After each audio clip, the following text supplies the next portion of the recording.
ప్రభు అయిన యేసుక్రీస్తు సర్వశక్తి గల నామంలో లైఫ్ చర్చ్ వైజాగ్ నుండి మీకు శుభములు. ఎలా ఉన్నారు? మీరు క్షేమంగా ఉన్నారని నమ్మి దేవాది దేవుని స్తుతిస్తూ ఉన్నాను. అనుదినము ఈ హోప్ ఫర్ టుడే వాక్య ధ్యానాలను ప్రార్థనాపూర్వకంగా మీ ముందుకు తీసుకొని రావడానికి దేవుడు మాకు చూపుచున్న కృపను బట్టి కూడా దేవాది దేవుని స్తుతిస్తూ ఉన్నాను. కీర్తన గ్రంథం నుండి 130వ కీర్తన 5వ వచనాన్ని నేను చదువుతున్నాను. కీర్తన గ్రంథం నుండి 130వ కీర్తన 5వ వచనం. యెహోవా కొరకు నేను కనిపెట్టుకొనుచున్నాను, నా ప్రాణము ఆయన కొరకు కనిపెట్టుకొనుచున్నది. ఆయన మాట మీద నేను ఆశ పెట్టుకొనుచున్నాను. ఆయన మాట మీద నేను ఆశ పెట్టుకొనుచున్నాను. ఈ కీర్తనకారుడు రాస్తున్నటువంటి మాట కనిపెట్టుకొనుట, ఆశ పెట్టుకొనియునుట అనే మాట గురించి రాస్తున్నాడు. ఆ వచనంలో చివరి ఫ్రేజ్ని నేను చదువుతున్నాను. ఆయన మాట మీద నేను ఆశ పెట్టుకొని ఉన్నాను, కనిపెట్టుకొని ఉన్నాను, ఆశ పెట్టుకొని ఉన్నాను.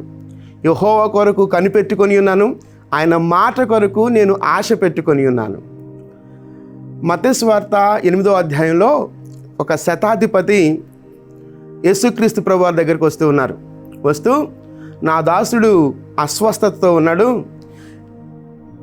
నీవు మాట మాత్రము సెలవిచ్చినా నా దాసుడు స్వస్థపరచబడతాడు, నీవు నా ఇంట్లోకి రావడానికి యోగ్యుడను కాదు, అయినప్పటికీ నేను నీ దగ్గరకు వచ్చాను ప్రభువా, నీవు మాట మాత్రము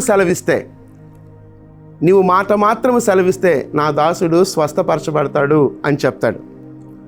ఆ తరువాత ఆ శతాధిపతి యొక్క విశ్వాసాన్ని దేవుడు మెచ్చుకుంటాడు. యేసుక్రీస్తు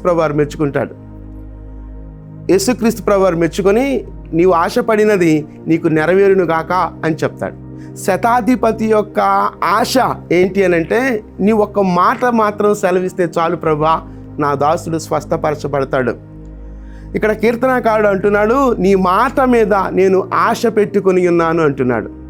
దేవుని మాట కొరకు ఆశ పెట్టుకొని ఉండటంలో ఉన్నటువంటి ఆ నిరీక్షణ, అది చాలా చాలా గొప్ప నిరీక్షణ.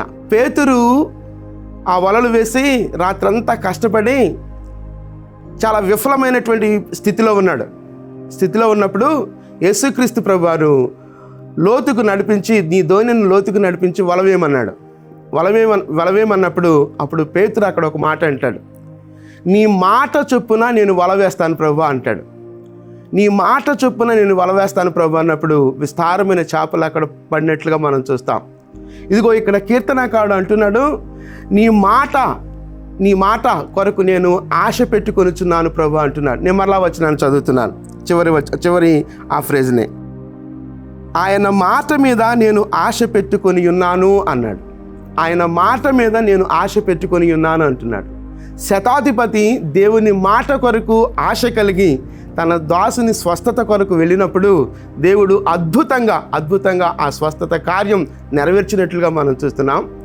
పేతురు జీవితంలో కూడా విఫలమైనటువంటి పరిస్థితుల్లో ఇక నిరీక్షణ లేదు, ఇక ఈ విఫలమైన స్థితిలో నేను ఇప్పుడు ఇంటికి వెళ్ళాలి అన్నటువంటి పరిస్థితుల్లో యేసుక్రీస్తు ప్రభువారు అక్కడ కలుగు చేసుకుని నీ దోణిను లోతుకు నడిపించి ఆ వలలు వేయమన్నప్పుడు అక్కడ పేతురు అన్న మాట, నీ మాట చొప్పున, నీ మాట మీద ఆశ పెట్టుకొని నేను వల వేస్తాను ప్రభు అన్నాడు.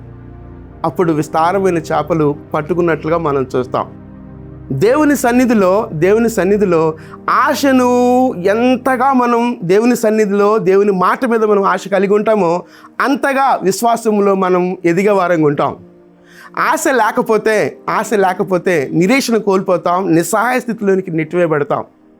కాబట్టి ఇక్కడ కీర్తనకారుడు అంటున్నటువంటి మాట, నేను కనిపెట్టుకొనుచున్నాను, ఆశ పెట్టుకొనుచున్నాను, ఆయన మాట మీద ఆశ పెట్టుకొని ఉన్నాను అంటున్నాడు.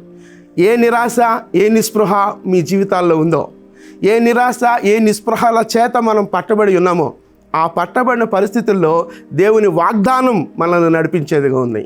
నీ మాట అన్న దగ్గర నీ వాగ్దానం అని కూడా మనం ఆలోచన చేసుకోవచ్చు. నీ మాట అన్నప్పుడు నీ వాగ్దానం అని కూడా మనం దాన్ని తీసుకోవచ్చు.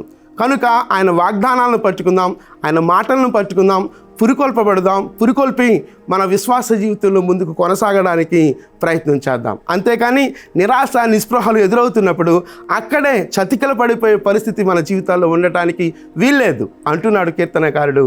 ఆయన మాట మీద నేను ఆశ పెట్టుకొని ఉన్నాను, ఆశ పెట్టుకుంటావా? దేవుని మాట మీద, దేవుని వాగ్దానాల మీద ఆశ పెట్టుకొని నమ్మి బలపరచబడి మనం ముందుకు కొనసాగలమా?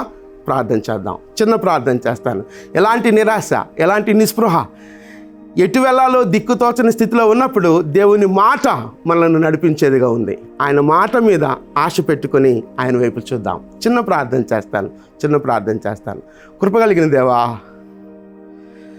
దయగలిగిన మా తండ్రి, నీ గొప్ప నామాన్ని బట్టి స్తుతిస్తూ ఆరాధిస్తున్నాం ప్రభా. నా దేవా, మీకు స్తోత్రాలు చెల్లిస్తున్నాం. మీ కృపను బట్టి మిమ్మల్ని స్తుతిస్తూ ఆరాధిస్తున్నాం ప్రభా. నీవు విశ్వసించిన దానిని నువ్వు పొందుకున్నావు అని శతాధిపతితో చెప్పండి మాటను జ్ఞాపం చేసుకుంటున్నాం ప్రభా. మాట మాత్రము సెలవు ప్రభు అని ప్రార్థన చేసినప్పుడు నీవు విశ్వసించిన దాన్ని నువ్వు పొందుకున్నావని చెప్పబడిన మాటను జ్ఞాపం చేసుకుంటున్నాం ప్రభా. దేవా, మీ మాట మీద, మీ వాగ్దానాల మీద ఆశ పెట్టుకొని మేము ముందు కొనసాగగలిగే కృప మాకు అనుగ్రహించండి ప్రభు. ఎలాంటి నిరాశ, ఎలాంటి నిస్పృహ కలిగినప్పటికీ మీ వాక్యం మమ్మల్ని బలపరిచేదిగా ఉంది ప్రభువా. మీ మాట మాలో నా తండ్రి పునరుజ్జీవాన్ని ఇచ్చేదిగా ఉంది ప్రభువా. దేవా, మీ మాట మీద ఆశ కలిగి ముందుకు కొనసాగగలిగే కృప మాకు అనుగ్రహించమని మీ కృపా హస్తాల్లోనికి మమ్మల్ని మేముగా సమర్పించుకుంటూ సమస్త ఘనత, మహిమ, ప్రభావాలు మీరొక్కరే పొందుకోమని యేసుక్రీస్తు అతి శ్రేష్టమైన నామంలో ప్రార్థించి వేడుకొనుచున్నాం తండ్రి. ఆమేన్, ఆమేన్.